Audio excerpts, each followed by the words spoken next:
She's an Emmy Award-winning journalist that for 20 years has been informing to U.S. and Latin American audiences about the most important issues: U.S. immigration, Latin American wars, Cuba, Venezuela, and others. Maria Elvira Salazar has interviewed most major world leaders, including an exclusive with Fidel Castro, the only U.S. Spanish TV journalist to ever have had a one-on-one interview with Fidel Castro. As Univision News Central American Bureau Chief, she covered the Civil War in El Salvador and Nicaragua during the Contra years. She was the first female anchor for CNN Telenoticias and also Telemundo's national news anchor. Maria Elvira Salazar is by far one of the most respected Hispanic journalists. She brings to her work her passion, integrity, experience, and an exceptional intellect with a strong dose of common sense.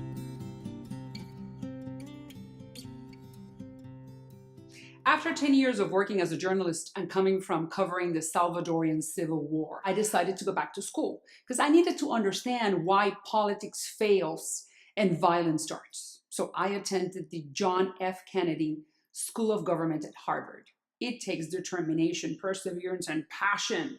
And believe me, I know what that means. Harvard was grueling, but worth it. Worth it then, worth it now.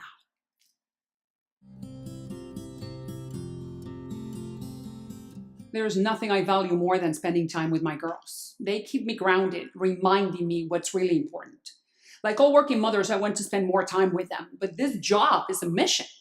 To bring the news to the Latinos in this country, it's more complex now than ever. Because we need to explain to them how the American system works and how they could fit into it. We all feel we are the new Americans. We're talking about 55 million Latinos in the US and counting.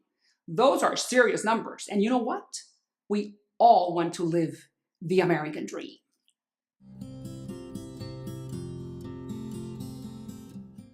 President Obama opened the political door wide open to Cuba. The big question is how much power Fidel and Raul will be willing to relinquish now, today, not tomorrow or in 20 years. President Obama was very politically aggressive. He has given more opportunities to the Castro brothers to get close to the US than any other US president since Eisenhower. But will this unilateral move bring human rights to the Cubans? That's the question. It's a matter of economics.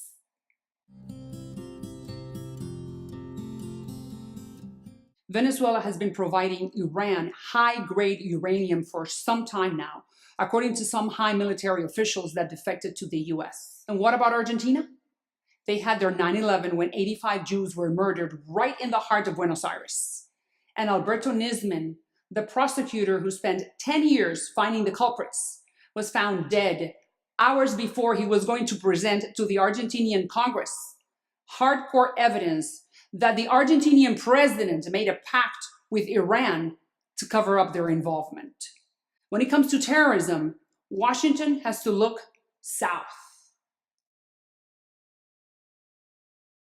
There is no denying that we need to have an immigration reform one way or the other. Seal the border, but also bring out of the dark more than 20 million people that want to pay taxes, that want to consume in the open, that want to embrace the American way of life. This is a country made up of immigrants. Our diversity is our strength. Our flag attracts the best minds in the world. So we have to come to terms with this and resolve it once and for all for the benefit of all Americans.